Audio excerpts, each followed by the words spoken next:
I'm about to sow my leeks, variety Musselburgh. You may remember last year I had a disaster with the leeks, planting them out, and because I didn't cover them, they got hammered with the allium leaf miner and the leek moth. Totally destroyed them, and consequently I had no crop. I ripped them up. Plan to do a bit better this year. I'm going to be sowing now. I tend to do another sowing around about May, June, and that'll give a later crop into the next year. So let's get underway. I normally sow these in my polystyrene fish box, but I had a little accident. I stepped back and trod on it. Not to worry, I'll get another one from the grocers when I get a chance, but in the meantime I'm going to be sowing them in these large pots. I've got my usual worm compost with vermiculite added in there. It's still quite wet, it is, so once I sow the seeds on, I'm not going to add any water at all. I'll just put some vermiculite on top. This variety Musselburgh I tend to favour. I have grown the Autumn Giant 2 in the past, but these two tend to be more uniform than anything else for me. I'm sowing these quite thickly now. I've made a decision that I'm probably not going to keep seeds from one year to the next.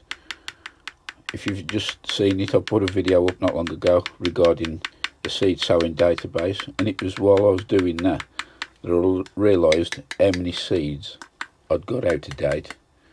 I'm a sucker. If I see any seeds of a reasonable discount, I'll buy them, and I should only buy them if I need them.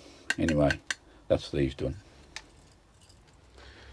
I'll just top these off with a dressing of vermiculite.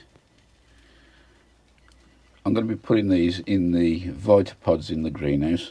I haven't got them switched on yet, so it's just ambient temperature, but these will tick over okay, and I'm sure they'll come up.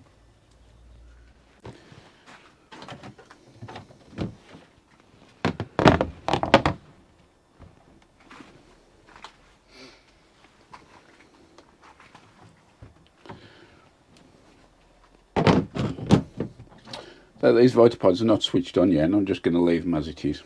If you're looking there, I don't know if you'll be able to see from there. Looks like I've got a load of capillary matting in there, but underneath them are gladioli combs. I'm just leaving them in there to keep them out of any frost we might have. They'll be planted a bit later on.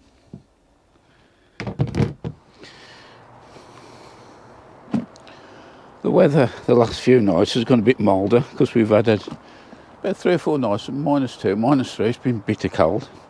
Last night was only 2 degrees, which was good, but don't let that lead you into a full sense of security. I'm just harvesting a few potatoes now to last us throughout the next week. So if you haven't ordered your potatoes yet, seriously think about doing it, because all of a sudden there'll be a mad rush and they'll be going off the shelves and everything. So do have a look what you want to grow and get them on order. I do tend to order mine from certified seed stock. Some people do say their own. I don't. I buy mine. These are the Charlottes. So there's 8 buckets left, and harvesting these, that's the first bucket I've just harvested. I'm just doing another one now. It's just made my mind up what I'm going to do, and I'm just going to grow second earlies this year, and possibly 4, maybe 6 buckets of main crop sorpows. But throughout the year I'm going to be doing 12 buckets of Charlottes with 4 in each.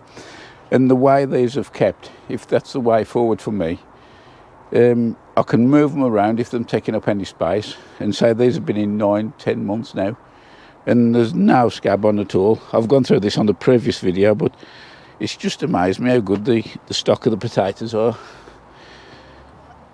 And so you can just pull them out as you need them.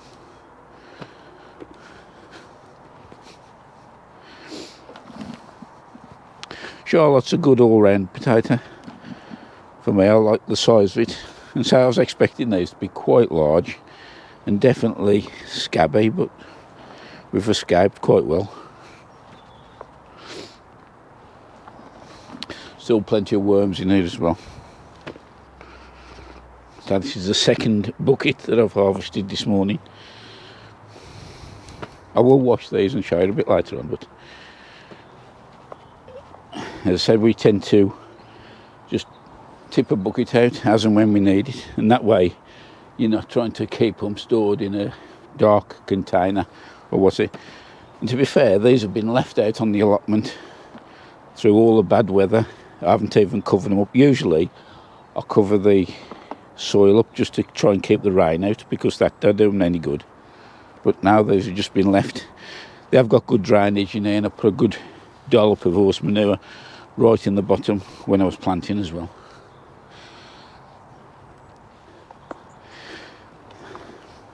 The only fear I have got of growing these as me biggest cropper for the year is blight, because these will get blight, and we did have a pounding last year with the blight. Even the sarpos had some signs of it on the stems, although having a dig down in the buckets over there, the tubers haven't been affected at all.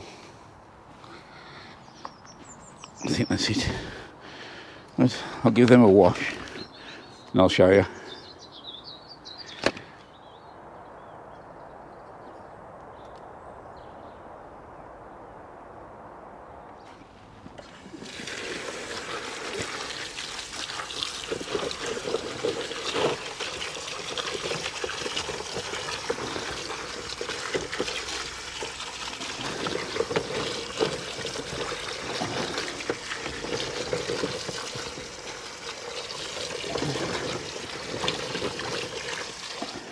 Harvesting those was a bit misleading really.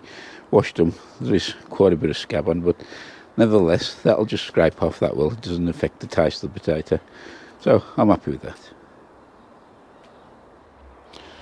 These are the Dutch iris that are sown probably a couple of months ago, and you can see them have flew up really good. I did have a few spares, so rather than let them go to waste, I've done another 3 little pots there, and hopefully they'll be popping up quite soon. Just show you these little plastic cupboards. I had this off my daughter out for a room at university, and these are ideal for the greenhouse. It's just a nice tight fit under the lid, and it's easy to stack stuff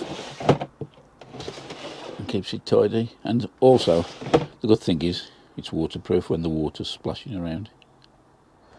The fellow plot holder's having the revamp of his plot, and these became spare, so he asked if I'd like them. Of course I said yes. As you can see, a decent size and a decent depth as well. So the plan is I'm going to be using these for my carrots. I'll be transporting them up to that top end and clearing these tanks out.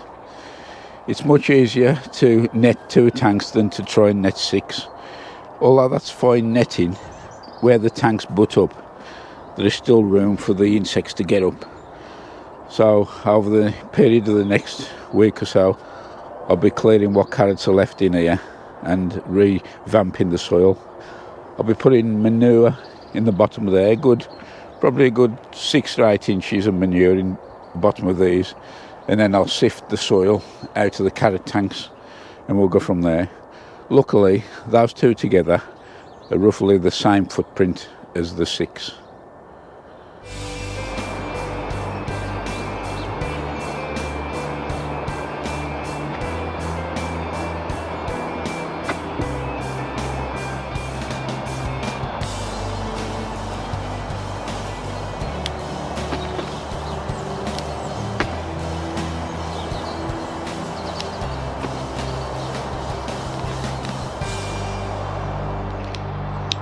Well, that's the 6 carrot tanks all cleared now, and I managed to get about, well, a trifle, you'll see here. Really, it's been quite a poor year for the carrots, but that's down to my fault. I didn't thin any out, and that's the result of it. Anyway, the main objective's been done, to clear these out. Well done now, I need to wait for someone other on the allotment, someone will give me a hand so I can just actually move them off this bund or platform. And when I've done that, then I'll be able to get the blue tanks in situation and start transferring the soil across. This is the swede and parsnips. Still a couple of rows of parsnips buried underneath that soil, but what I've been doing today is weeding, or getting most of the surface weeds off. I've continued on. All the brassica beds done now. There's some really deep dandelions and dock leaves in there. I had to get the spade underneath and get down, but all done. Carried on. The asparagus bed, all that's been cleared. There's a few stray strawberries in there. It's amazing how the runners do take over, but I'll leave them in, I think. That's the last of the rubbish in there. I've also put my the bird feeder up because the colder nights now, the birds will be starting to feel a little hungry. Them suet pellets in there mixed. And another job I've done, I've taken the runner bean canes down and give that a little bit of a weed. The canes are mere.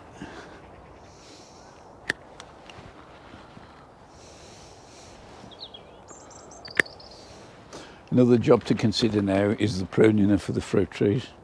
That's provided they've not got stones in, such as the cherries and plums and that.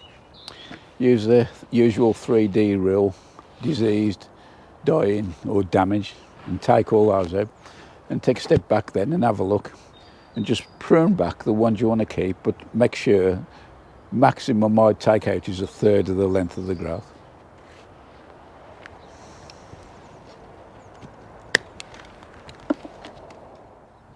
Well, I must say that was an enjoyable 3 or 4 hours. I started one job and it moved on to another, to another, to another. And when you step back, look back what's done, I was quite surprised and say, with gardening, that's the secret, not to race things, just have something in mind what you want to do and trying to achieve it. And in my case, I've done more than I did. That's about it for this one. So I hope to see you in the next episode. Many thanks for watching. Stay safe all, and bye for now.